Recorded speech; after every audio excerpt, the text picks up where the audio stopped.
and see how this goes. I'm going to flip the switch.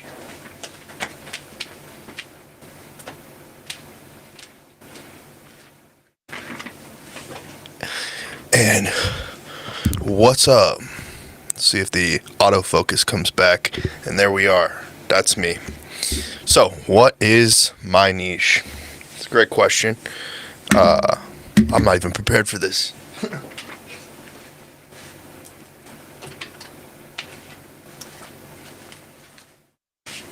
I'm like grabbing headphones, grabbing this, grabbing that. Let's turn the right audio on and get prepared. Let's be a little bit more prepared. I guess that goes into what is my niche question that we have for today. And it's a question that I think all creators start to ask once they start creating content is what do I care about? What do I like? What do I want to create content about? And for me, that's changed a lot over time. When I was a freshman at Texas State University, and I was a adopter of early technology for my age. The smartphone, all that stuff was really, Instagram really wasn't as popular as it is today. X, formerly Twitter, wasn't. Was actually, it was gaining traction, more in the urban communities. And I'm not talking about like black versus white. I mean, just like cities. Because when I was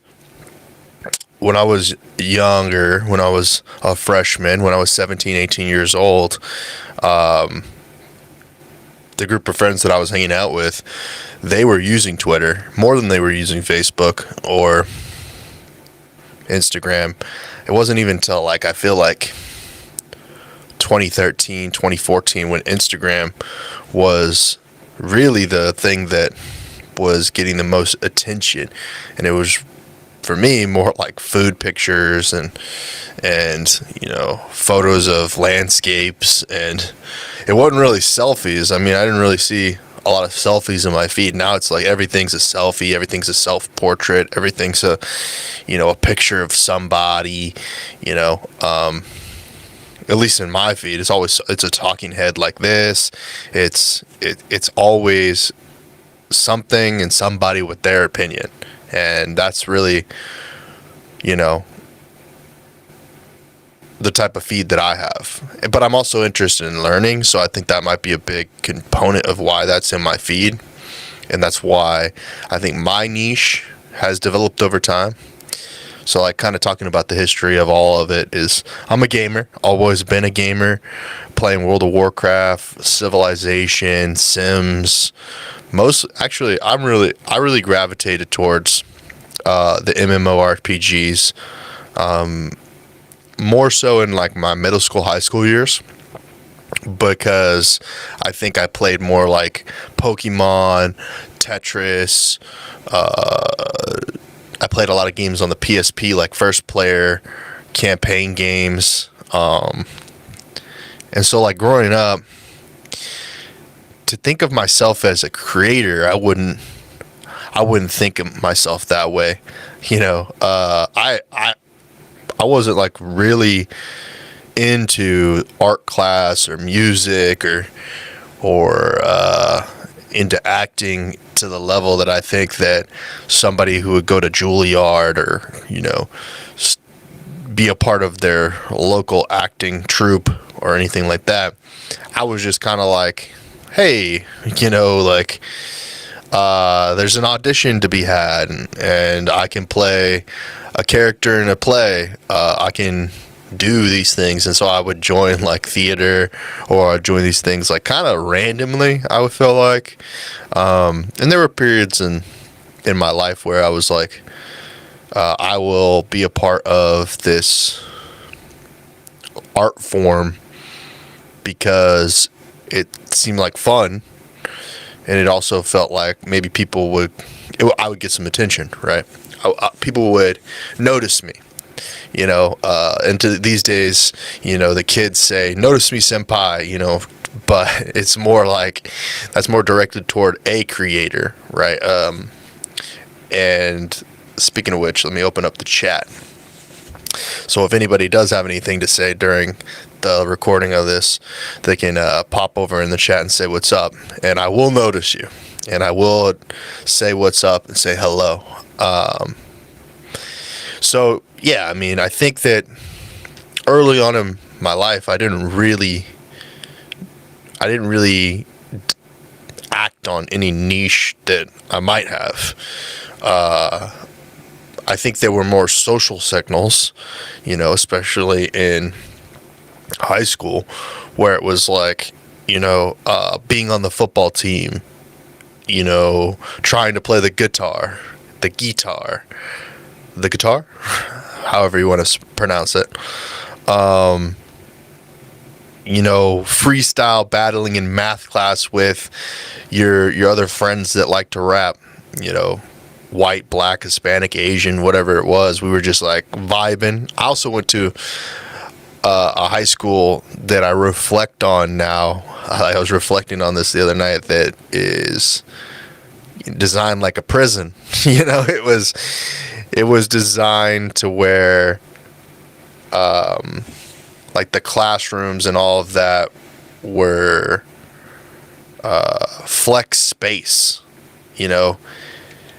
The same class that French was being taught in one year, next year could be something totally different. The buildings were not designed for inspiration, I think, in the same ways that a lot of architecture was designed for times of the past. I think like this old school idea of a schoolhouse where people would go to, there would be an area designed for the arts, designed for languages, designed for mathematics, astronomy, science, and what have you. And that just by no means was the case for the school that I went to. And I think that it's even getting worse. I look at the annex school that they built for overflow of students where I grew up, and now is a full-fledged high school, and it's just designed by the same people who build prisons. There's no life to it. When you look at it, you see a stone building with bars all over the place, and limited windows. Nothing about it, screams architecture, a peak of design. It just looks like, a fortified castle of sorts that it manages people more than it inspires and educates. And even worse, the people who are in the schools teaching these ideological applications versus preparing students for the future. They reduce their connectivity, they reduce their ability to aspire to pursue their dreams. They are reductionists. No, you can't do that. And it's more policing than it is mentoring and nurturing and that's really disappointing. At least when I look at the American school system right now, and then other people like to compare video of physical education. They like to compare. They like to compare it like things were better in the past. I don't necessarily know if that's true or not, but I know there are certain environments and school systems, private, semi-private, like application based, what do they call it, mines schools, or what's the word I'm looking for, vocational education. There are different types of schools that are designed to actually educate kids rather than be a glorified babysitter, just to kind of allow for adults to conduct adult activity while the kids are managed, in the same way that prisoners are managed. And I only really dive and rant on that because I feel like that competition has somewhat to do with the lack of clarity in my niche, because I want to believe that people were aware of technology by the time I was in a preteen, and then a teen, and then a young adult, that they were aware that this aesthetic, this ideology, these cultures that they were selling were not popular on a macro scale, meaning that like being a old school farmer would not lead to sustainability. You know, in the same way that wishing upon a star doesn't lead to proactive results. You know, they would complain. I think a lot of people would complain about the environments that they're in.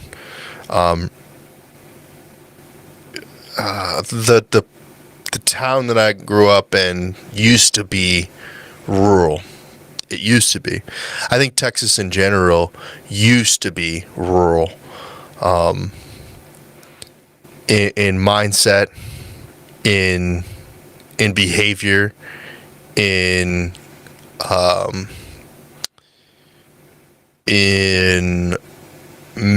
mannerisms. And now I think due to technology, across the board, all different types of cultures have blended. And what makes that nostalgic, what made that seem as though it had value, was some sort of underlying infrastructure and structure that would have led to success for generations past.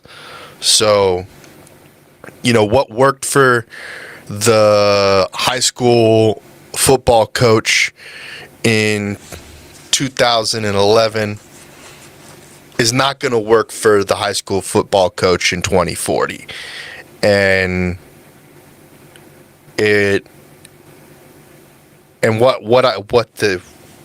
what you were taught in public school or private school in your adolescence did not prepare us for that today, because these teachers, these coaches, these administrators should be teaching themselves out of a job for the future based on their pursuit of a higher goal. but they don't pursue higher goals anymore. They get lackadaisical. They rest on their laurels. They think, oh, I'm going to have this huge family. They get to be where they just diminish. They just don't know what is the next trends. They don't know. They're unable to sort through the weeds. They're in the weeds and they just have bad advice. They get bad advice. They're not talking to people in and outside of their industry, and maybe they think they've got huge egos, or maybe they have huge egos, and I think systematically they're just not being weeded out themselves.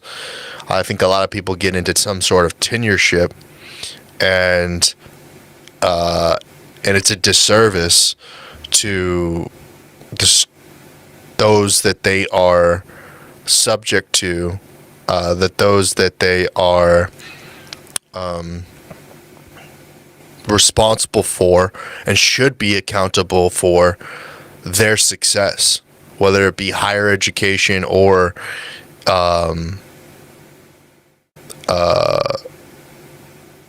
your K through 12.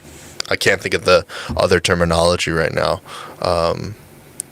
for that time period in life. And look, this is this podcast, the internet in general is global in nature, so like these things are, maybe they're culturally significant in the United States only, but I have talked to enough people internationally that they kind of experience or feel the same thing, even though they live in a country where the social standards are higher or the social standards are lower. In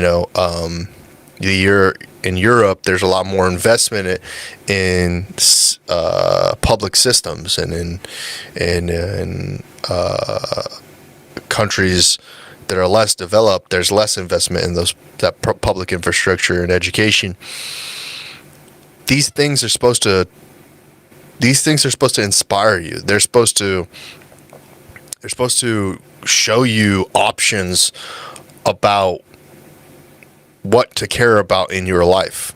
They're supposed to show you niches and what you can potentially do, right? And when you look at them, you just see that a small percentage of them are lost. They're just lost. And that's the thing. That's the issue. And so a lot of people that don't feel that the education system has shown them options, they don't know what to choose. And then the question is do you feel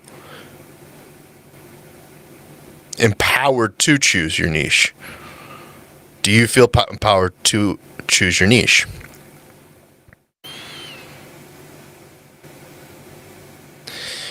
For me, that's developed over time. A lot of times I don't feel like I have the power to choose my niche. I've felt more or less like that I had to get a job.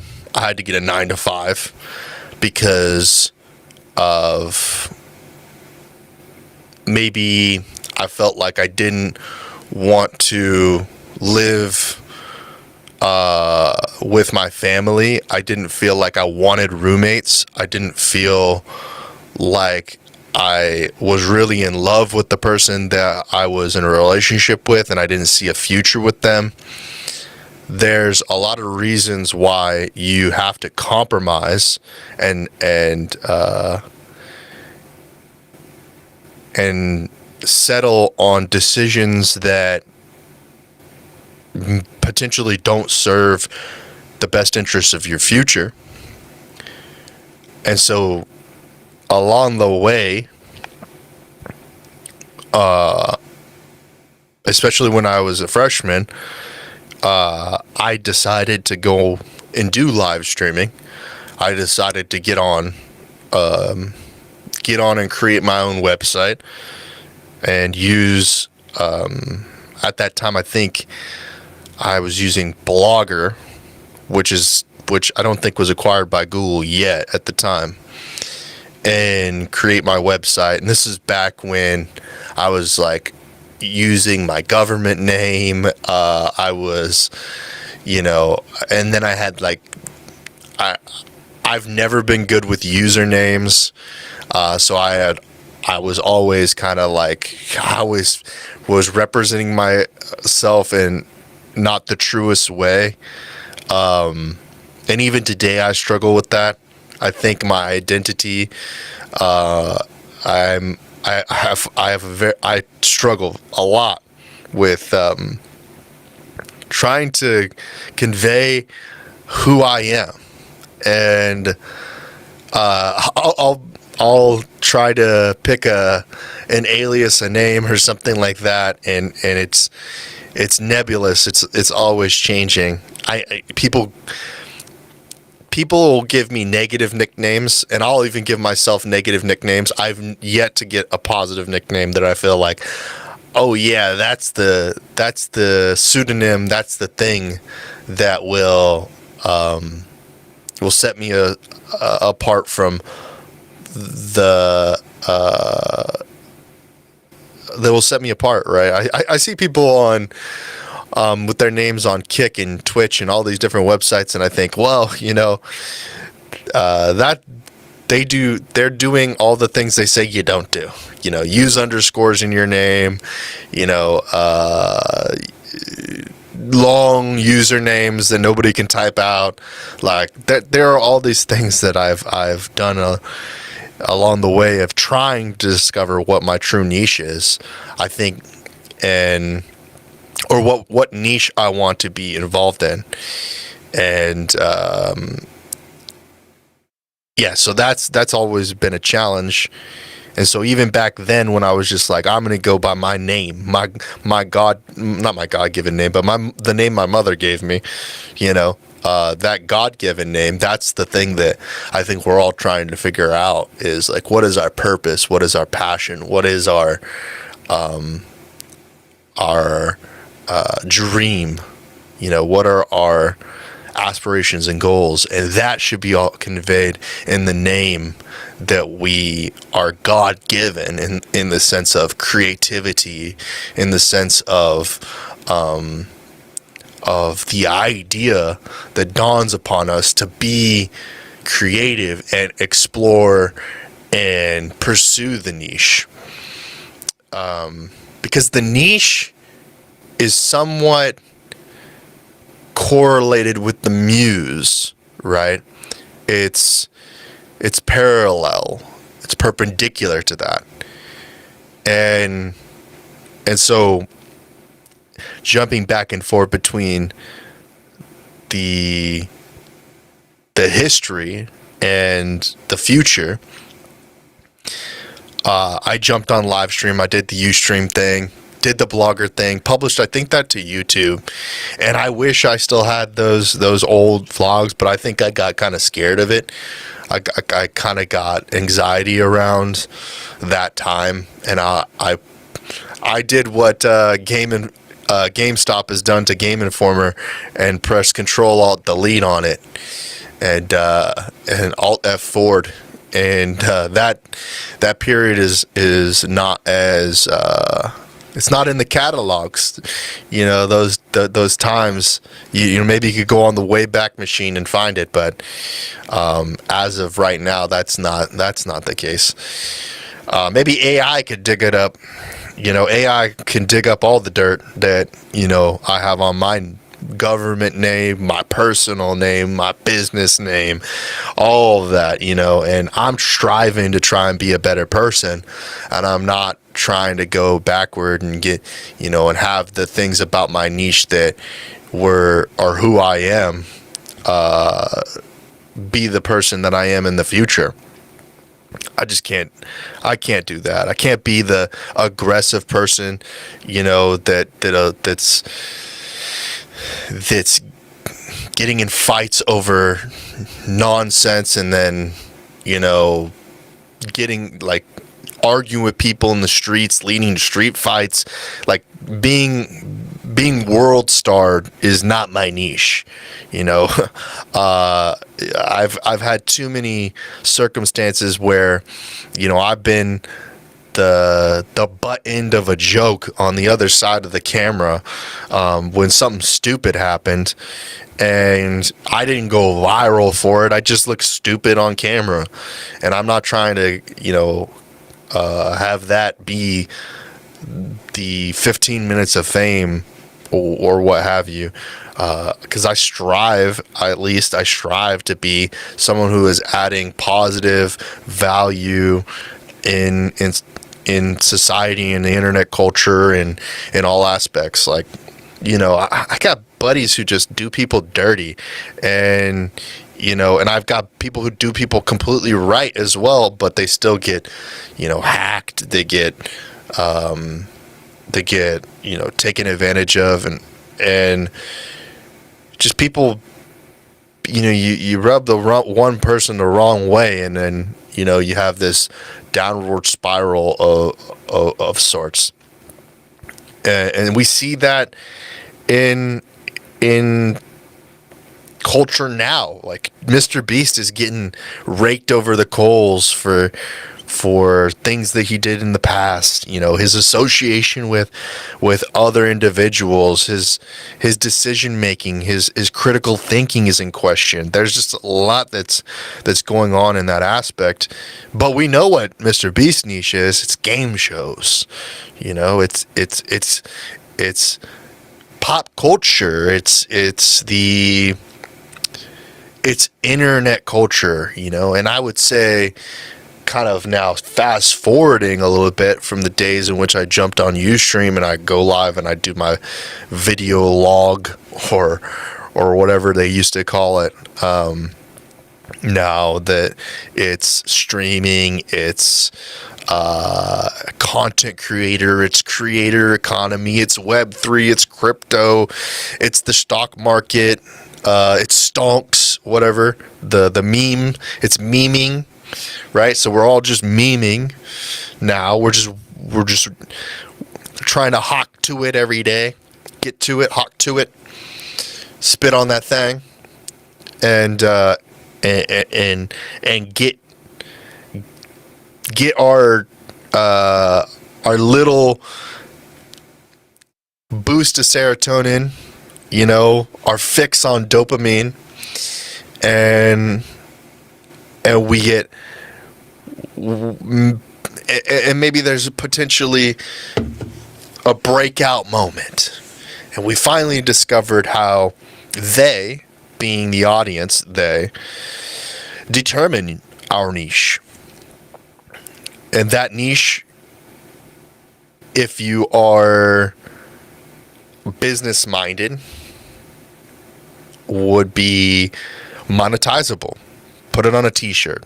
Put that on a t-shirt. Shout out to Mark Saint on that one. printinanhour.com for that one. Put that on a t-shirt is the vibes these days. And then there's put that on a t-shirt, which is like a negative thing for a culture, Everything has its dualities.